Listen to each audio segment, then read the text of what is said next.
A contramano.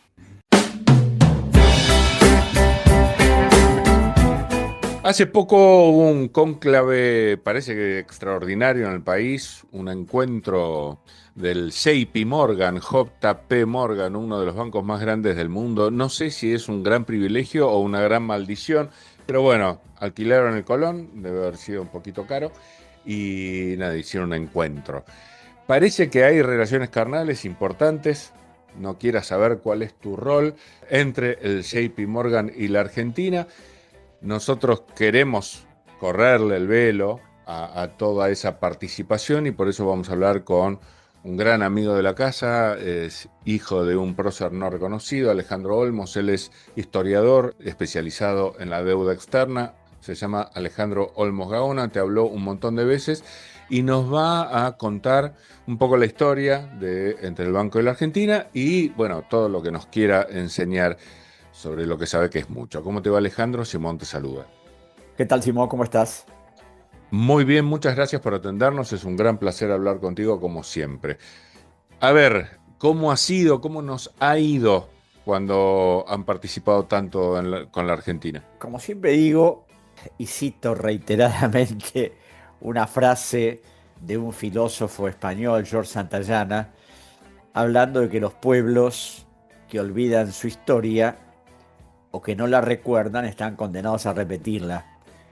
Y el JP Morgan tiene una historia con la Argentina en el año 1992, cuando el país entró al Plan Brady y se diseñó toda una política económica y financiera que iba a regir en el país a través de 1992. ¿Qué ocurre? En ese momento no hubo un desembarco tan explícito como los otros días, sino que eso se mantuvo en secreto.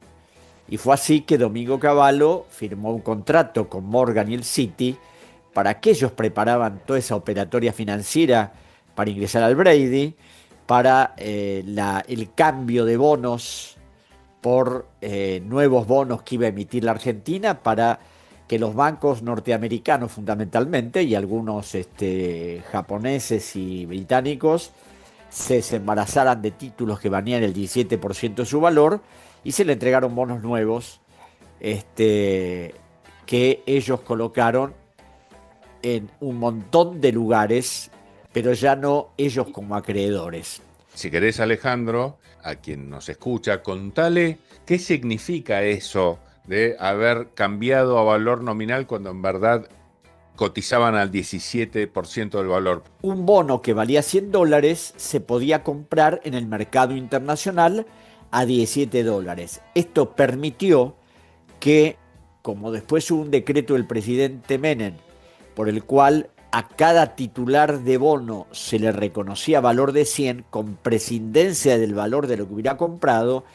Si vos comprabas una cantidad de bonos por el equivalente a 170 millones de dólares, el gobierno reconocía valor de 1.000 millones, por lo cual eso permitió que se quedaran con muchas empresas públicas pagando el 17% de su valor. Es decir, un negocio redondo. Ahora, a esto se suma que tuvimos la participación, como siempre, del Banco Mundial, del Fondo Monetario, porque ellos a toda la comunidad financiera le dijeron que había que apoyar toda esta operatoria estructurada por Morgan, porque el Estado Nacional se había comprometido a privatizar el sistema jubilatorio, modificar la legislación laboral y fundamentalmente vender todas las empresas públicas, especialmente la empresa de petróleo. A ello había que agregar que también el gobierno se comprometía, para reducir el gasto público, echar la cantidad de personas que fueran necesarias, para lo cual iba a contar con un generoso préstamo del Banco Mundial. Cuando se firmó todo esto, de lo que únicamente tuvieron conocimiento los bancos que operaron, el procurador del Tesoro que emitió su dictamen, los abogados, bueno, todo ese grupo, porque lo demás no trascendió. Al Congreso Nacional se le informó en la ley de presupuesto del 92 que se estaba negociando con un grupo de bancos y en el 93 diciendo negociamos y arreglamos tal cosa, con unas pocas líneas de texto, nada más. Ahora, a esta singular operatoria efectuada con estos bancos, fue significativo que el ministro de Economía en ese momento, Domingo Cavallo, dijera que la deuda en el año 2000 iba a ser un lejano recuerdo, es decir, la deuda iba prácticamente a desaparecer a través de ese canje. Cuando eso se hizo, la deuda argentina era de 62.000 millones de dólares. En el año 1999, cuando terminó la presidencia Menem, la deuda había crecido a 140.000 millones. O sea, el lejano recuerdo se había multiplicado un poco más de 2 veces. O sea que el JP Morgan fue el verdadero hacedor del plan Cavallo. Cavallo no fue otra cosa que un lacayo del banco con su plan, que ya de por sí fue medio diabólico. Exactamente. Además, para que nuestras autoridades y funcionarios no tuvieran trabajo, hasta redactaron las opiniones legales que tenía que emitir el asesor letrado del Banco Central y el procurador del Tesoro de la Nación.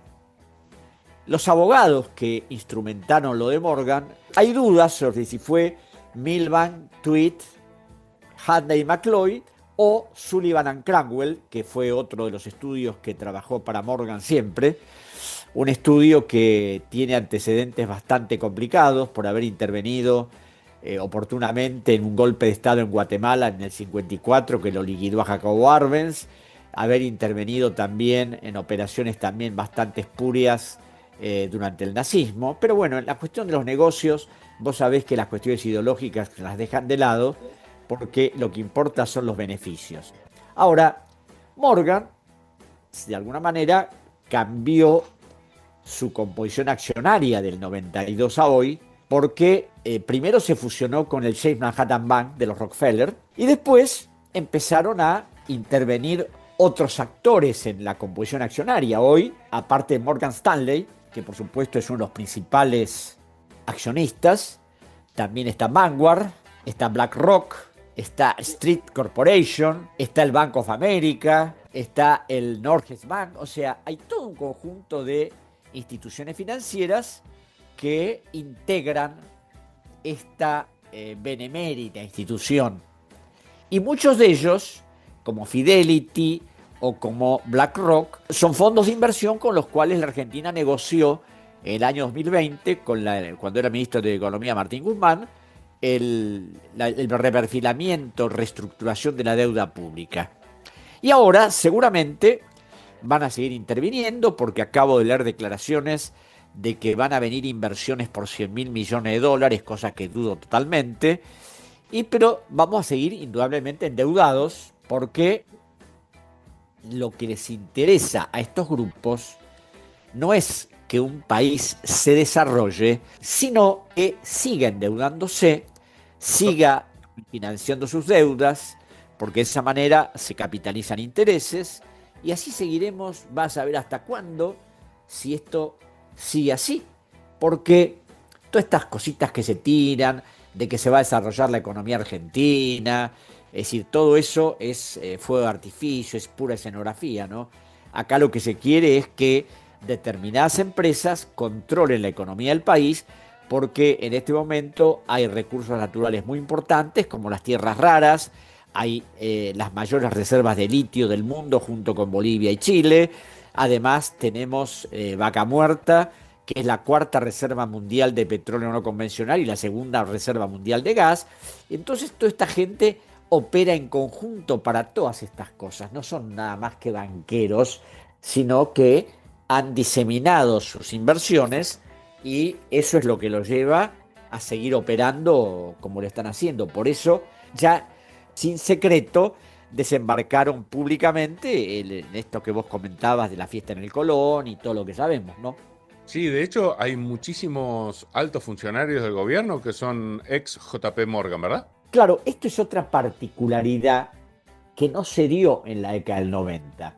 ¿Por qué? Porque en la década del 90 el ministro era Domingo Cavallo, que respondía a la Fundación Mediterránea, estaba Daniel Marx, que había sido director del Banco Central y que manejó siempre el sector externo del banco. En este caso no. En este caso, Luis Caputo es un ex JP Morgan.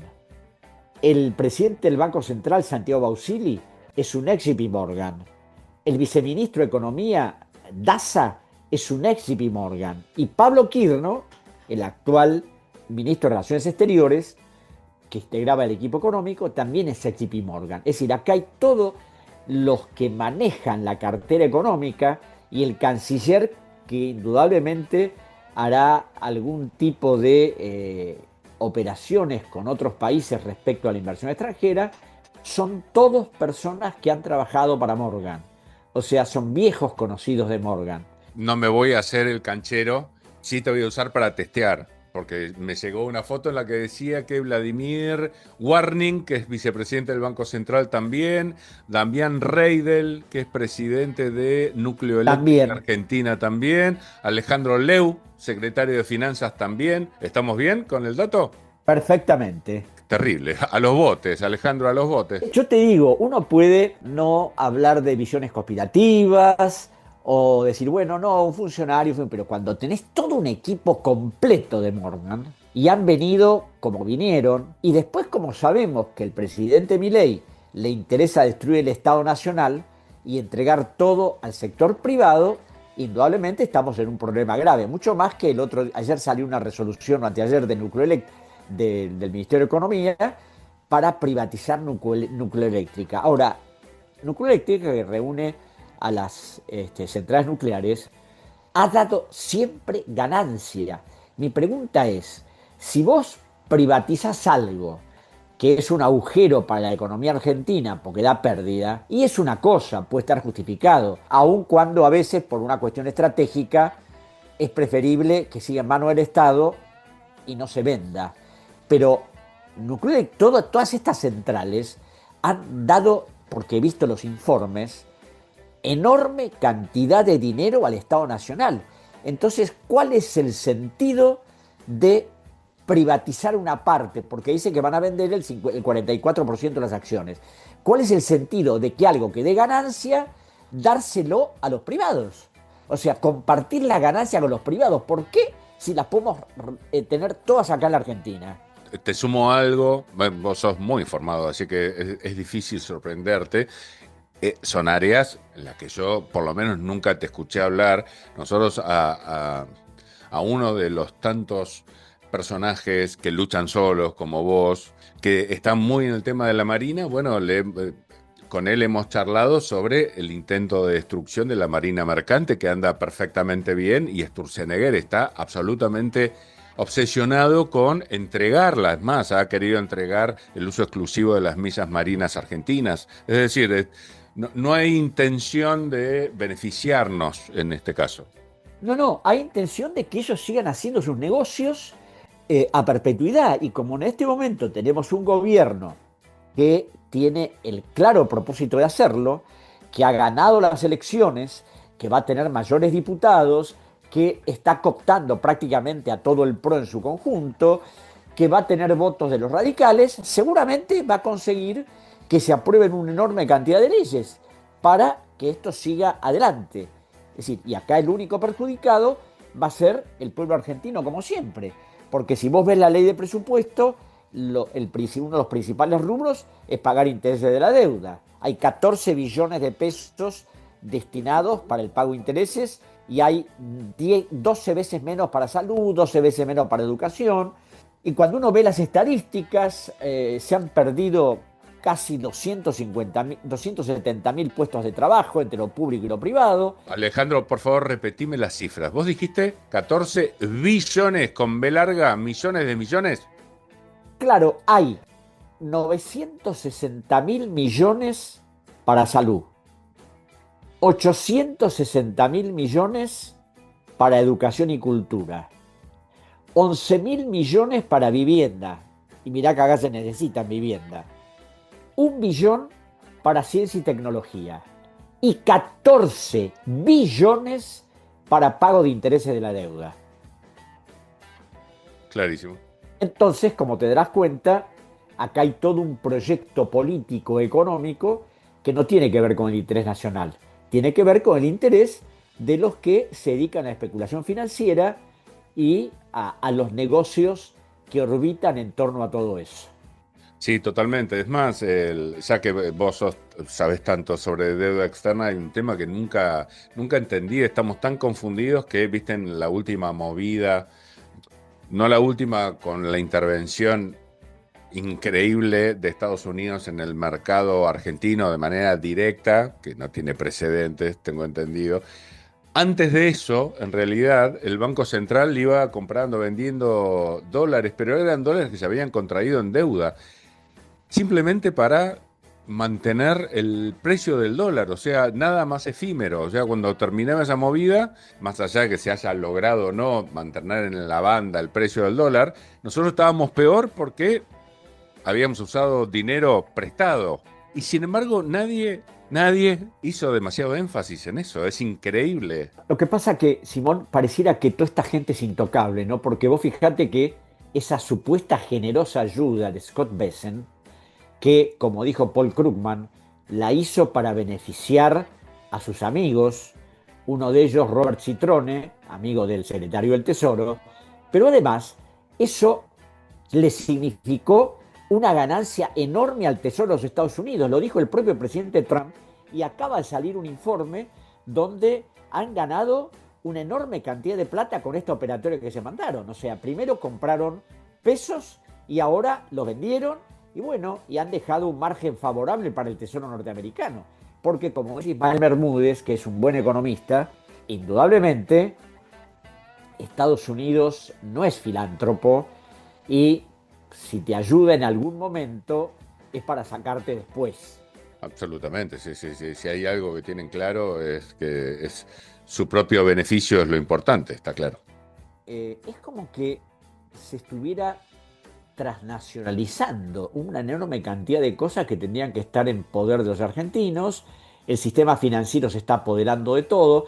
Y vos sabés que esto debe ser mi manía de recurrir a la historia, ¿no? Precisamente en 1991, antes de la operatoria Morgan, hubo una reunión en la Argentina que también se mantuvo en bastante secreto, tanto que no quedó rastro de eso, excepto un libro que supuestamente lo iban a hacer imprimir y se ve que algún funcionario dijo mejor que esto no trascienda porque es complicado, y de ese libro quedó un ejemplar en computadora encuadernado en el archivo del Ministerio de Economía porque nunca se editó. A mí me llamó la atención cuando ubiqué ese libro, en estas búsquedas que hago. ¿Por qué? Porque en ese libro estaban todos los textos de quienes habían intervenido en esa reunión. Los principales bancos extranjeros, los abogados de los bancos, empresarios extranjeros y argentinos y funcionarios argentinos, donde se habló de lo que se iba a privatizar, de lo que se iba a hacer. Y una de las cosas significativas para que te des cuenta del grado de estos sujetos, ¿no?, que en determinado momento acceden al poder, en ese momento el canciller Guido Di Tella, que inauguró ese acto, dice una serie de cosas y finalmente dice, bueno, nosotros hemos dictado una serie de normas para que ustedes, los banqueros y los empresarios, hagan lo que quieran. Y vaya si lo hicieron en la década del 90. Ahora pasa lo mismo. Lo que pasa es que ahora está todo mucho más abierto porque, bueno, todos festejan ahora con el Morgan que van a llegar las inversiones. Sí, llegarán 4 para llevarse 50, porque eso ha sido siempre una constante en la Argentina, de esto de abrir a la inversión extranjera. Y por otra parte, la inversión extranjera hace lo que es su negocio. Yo no es que esté criticando a Morgan. Morgan hace lo que hizo siempre. Es decir, no va a venir a la Argentina a ejercer filantropía o a regalarnos dinero para que funcione mejor la salud, la vivienda. No. Ellos vienen a hacer el negocio que hacen los bancos. Es decir, prestar a una tasa y cobrar a otra. Y eso les deja un resultado mucho más que en este momento, como no es solo el sistema financiero, hay fondos de inversión, es decir, tienen intereses en petroleras, en mineras, es decir, hay todo un conjunto como conocemos, BlackRock que opera en la plataforma continental, es decir, es toda una especie de estructura que tiene el propósito de beneficiar a un conjunto muy reducido de personas. No en vano, hace poco leía que el 1% de la población mundial tiene más dinero que el 99% restante. Sí, sí, totalmente, sí, sí. Hemos tocado el tema. Sí, y con respecto a lo que vos decís, más allá de que cada uno se tiene que hacer cargo de lo que dice, ellos hacen lo que siempre van a hacer, los que deberían defenderse seríamos nosotros, ¿no? Está claro, está claro. Pregunta, Alejandro, ¿BlackRock forma parte de YPF también de alguna manera? BlackRock tiene una enorme cantidad de títulos de la deuda argentina que se negociaron en el 2020. Y es posible, no lo puedo verificar ahora, que tenga participación en YPF, porque cuando se compraron las acciones, cuando se hizo la expropiación del 51%, quedó un 49% en manos privadas. Había un 25% que eran los Eskenazi, que lo han negociado en Europa, y hay otra parte donde seguramente puede ser que esté BlackRock, ¿no? BlackRock tiene un fondo de inversión de más de $1 billón. Así que vos podés imaginarte que tienen participaciones, así como tienen participaciones en JP Morgan, tienen participaciones en un montón de otros lugares. Sí, sí, totalmente. Bueno, querido Alejandro, la verdad, deprimente, como siempre, pero muy importante. Es verdad que el pueblo que no conoce su historia está condenado a repetirla, sin dudas, y bueno, y somos una gran muestra. ¿Querés agregar algo que quieras realzar antes de esperar ansioso la próxima charla? Hazlo. No, mira, yo creo que lamentablemente esta política no nos lleva a ningún lado y a lo que nos lleva es a más pobreza, es a más precariedad en la vida de los argentinos, a tener deficiencias estructurales cada vez más grandes, a que cada vez se invierta menos en salud, en educación, en ciencia y tecnología. Y perdón, me acaba de llegar una información que BlackRock tiene el 6,67% de las acciones de YPF que están en circulación. O sea que vos tenías razón. Bueno, espectacular. Completito, completito, Alejandro, como siempre. Te agradezco muchísimo esta charla, te mando un abrazo y no dudes de que si tenés ganas lo volveremos a hacer en el futuro. Otro abrazo, Simón, hasta luego.